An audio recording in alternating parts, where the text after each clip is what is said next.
जिस शहर में नींदें बिकती हो वहां सपने कौन संभाले। जहां औरतें अपनी पहचान ढूंढ रही हो वहां इंसाफ किसके हवाले।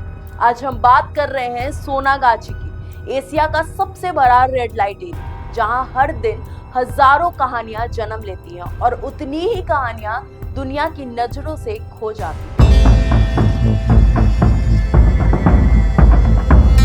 लेकिन आज वहां सिर्फ बेबसी नहीं, एक नया डर, एक नई लड़ाई और एक नई पहचान का संकट खड़ा हो गया है। नमस्कार, मैं हूं अंकिता, आप देख रहे हैं नेक्शन ब्रॉडकास्ट। आज की खास रिपोर्ट में हम लेकर आए हैं सोनागाछी से एक ऐसी कहानी जो रेड लाइट एरिया से कई आगे है। ये 10,000 महिलाओं की नागरिकता, पहचान और अस्तित्व की लड़ाई।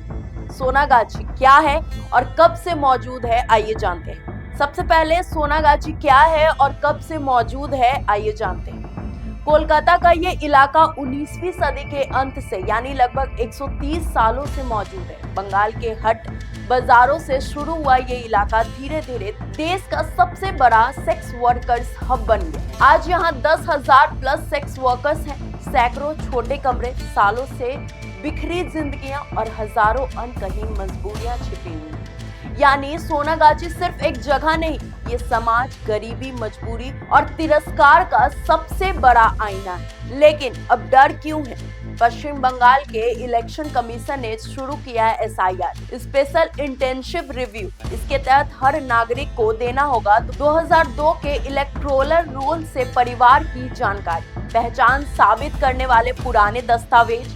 लेकिन सवाल ये है, सोनागाछी में रहने वाली हजारों महिलाओं के पास ये दस्तावेज आएंगे कहां से? यहाँ की ज्यादातर औरतें घर छोड़कर आई हैं, किसी के धोखे से आई हैं या फिर सीधे सीधे इस दलदल में धकेली गई। और इन सब के बीच उनके पास ना तो 2002 के कागज, ना पुरानी फैमिली लिस्ट और ना ही आज अपने परिवार से कोई रिश्ता है। दरबार महिला समन्वय समिति की सेक्रेटरी विशाखा लश्कर कहती हैं, हमारी बहुत सी महिलाएं 2002 में यहाँ आई, तब उनका नाम फैमिली लिस्ट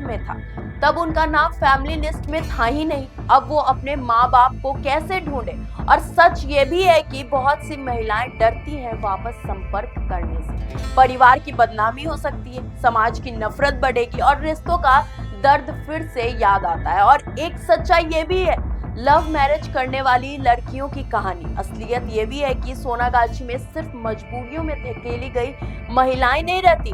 बहुत सी लड़कियां प्यार में घर छोड़कर चली जाती हैं, पति साथ छोड़ देता है, घर वाले वापस नहीं अपनाते और मजबूरी में वो इस दुनिया में फंस जाती हैं। ऐसी लड़कियों के पास तो घरेलू दस्तावेज क्या, अपने पुराने जिंदगी की एक तस्वीर तक नहीं होती।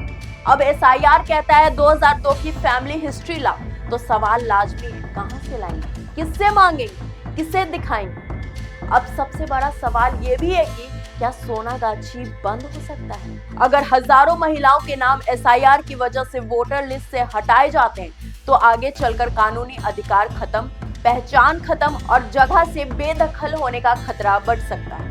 यानी ये सिर्फ कागज का मामला नहीं है, ये 10,000 जिंदगियों की नींव हिलाने का खतरा है। अगर सोनागाछी बंद हो जाए तो क्या होगा, आइए जानते हैं। ये सवाल बहुत भारी है क्योंकि जवाब सीधे समाज से जुड़ा है। क्या रेप केस बढ़ेंगे? बहुत से एक्सपर्ट्स मानते हैं रेड लाइट एरिया बंद होने पर अवैध सेक्स रैकेट बढ़ सकते हैं, अंडरग्राउंड नेटवर्क पैदा हो सकता है और अपराधी महिलाओं का और शोषण करते हैं, क्योंकि जरूरत खत्म नहीं होती है, बस जगह बदल देती है। महिलाओं पर खतरा रेड लाइट एरिया के बाहर ये महिलाएं होती हैं, झुग्गियों में, हाईवे पर, दलदलों के गिरफ्त में, जहां ना सुरक्षा होती है ना स्वास्थ्य। पुलिस कंट्रोल खत्म हो जाता है, खुला इलाका बंद करते ही पूरा व्यापार छिपकर चलने लगता है और अपराध, हिंसा और ट्रैफिकिंग के केस दुगने हो जाते हैं। बच्चों के हालात और बदतर हो जाते हैं। सोनागाछी में रहने वाले बच्चों के लिए तो स्कूल, NGO, हेल्थ केयर जैसी मदद भी मिलती। बंद होने पर ये बच्चे सीधा सड़क पर आ जाते हैं। ह्यूमन ट्रैफिकिंग के सबसे ज्यादा आसान शिकार यही बन जाते हैं। यहाँ की महिलाएं कहती हैं, हमने ना खुशियां मांगी थी ना सपने, बस हमसे हमारी पहचान मत छीनो। क्योंकि उनके लिए वोटर कार्ड सिर्फ एक कार्ड नहीं, ये सबूत है कि हम इस देश की नागरिक हैं, हमें गिना जाए, हमें भुलाया ना जाए। जिंदगी ने जो दिए जख्म उन्हें वक्त ने सिल भी दिया, पर पहचान छीना जाए अगर तो जीना और भी मुश्किल हो जाता है। अगर आपको हमारी ये रिपोर्ट महत्वपूर्ण लगी तो इसे शेयर करें ताकि ये आवाज उन गलियों तक पहुंचे जहां आज भी कोई अपनी पहचान ढूंढ रहा है। आपकी इस पूरे वीडियो पे क्या राय है कमेंट करके हमें जरूर बताएं। अगर आपको ये वीडियो पसंद आई हो तो चैनल को लाइक करें, शेयर करें, सब्सक्राइब करना बिल्कुल ना भूलें। तब तक के लिए धन्यवाद।